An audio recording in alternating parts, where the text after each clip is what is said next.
We've got to stabilize the population. When I was born, so what's wrong with the population? I mean, with too many people. That's why we have global warming. We have global warming because too many people are using too much stuff. But if there were less people, they'd be using less stuff.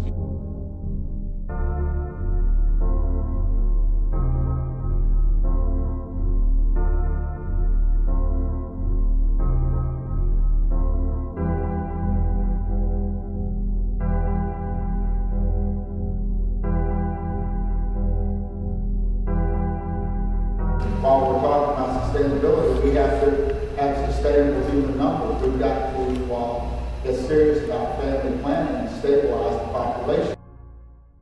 Your name, please, and your question. My name is Jake, and thank you so much for coming out here today, Ted.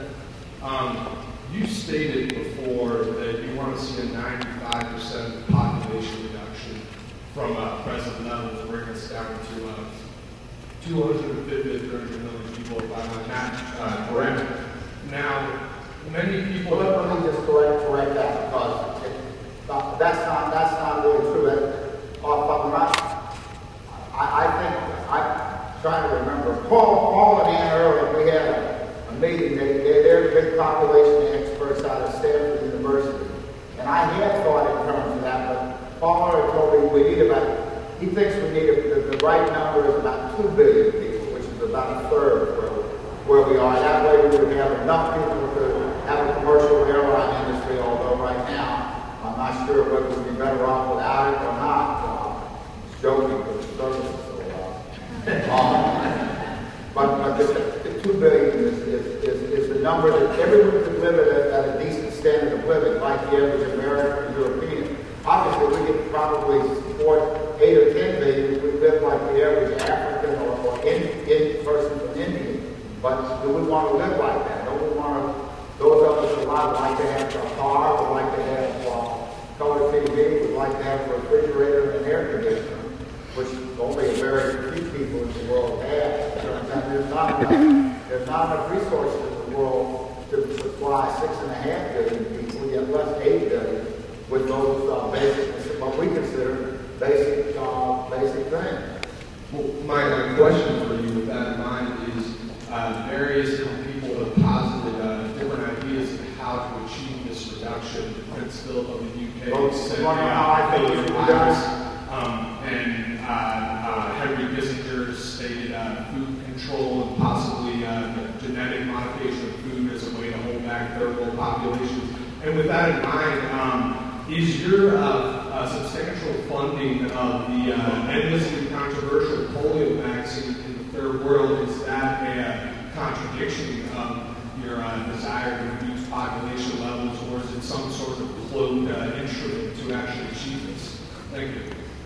Well, I think what the basis of this question is how would you propose to get to that population? The way I think that we should get there is have a voluntary target of one-child families for 100 years, and that would get us there naturally.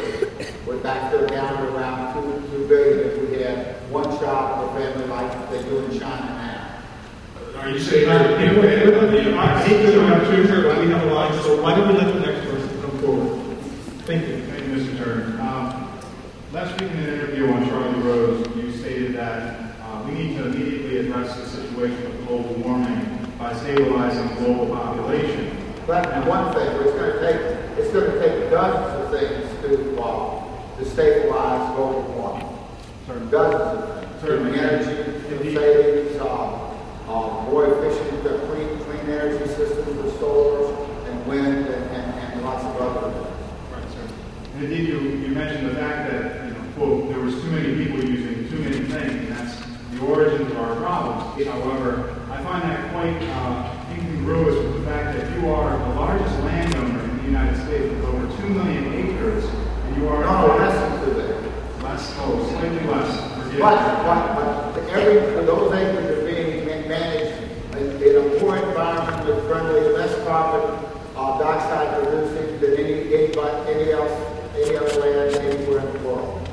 Additionally, the issue is also that there's a major aquifer that runs under some of your lands. If I could just ask you though, this is just a question opportunity, so if you have a question for this alternative, let's just finish the question. How do we deal with the hypocrisy that so many elite characters own such large land masses and at the same time are calling for near neo-feudal conditions for the rest of us?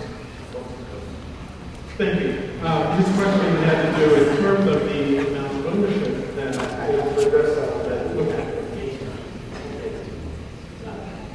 Next question, please. Mr. Turner, you are a chief proponent of population reduction in order to supposedly save the world or save the earth. But I find it hypocritical that you espouse these views even though you yourself have 5 children. Can I take that? That's a very good point. That's a very good point. And my youngest child is turning 40 right now. 40 years ago, the world population was less than half what it is today. It was 3 billion. If I'd have known we were going to get to 6.5 billion, I would have only had 1 or 2. I'd have knew over there. You can't shoot it once they're here. We know what's going on with the global depopulation. Okay, we're not going to have you do this. We know what's going on. We know your CFR in Bilderberg. There's a movie about we it. Know.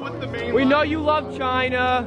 We know you're not a savior. You're a parasite. Everyone's waking up. Just like a place at a time for this, okay? I know. Come on. What? Free Tibet. Free Tibet? Exactly. Yeah, you want one child. Come on, God. Come on. That's a joke. Free speech rights. I know. You got free speech, man. Well, the population, they're slowly waking up. We're starting to read CFR documents. You know what's going on. Come on. Okay? It's like we're using our minds. And we're not little slaves anymore. We're going to wake You're not our savior, okay? You're a parasite. You're not our savior, okay? Just to let you know that. 95% reduction. You're not our God. That was Autobahn magazine. Don't act like you never said that. You're It was not just our a God. joke. We are not your slaves. Okay? Just want to let you know that. See, we actually read the documents in the white papers. We know what actually goes on. And it's he should be so ashamed of himself. This isn't a joke. Nope. I mean, like talking about China's one-child policy. And how great it is. Been to China? Do you understand? You know what the one-child policy has brought? Rights, like violations that go on there all the time. Tons of abortions and a 30 million difference between males and females. We're gonna step back. Okay. Just exercising our free speech right. Pathetic.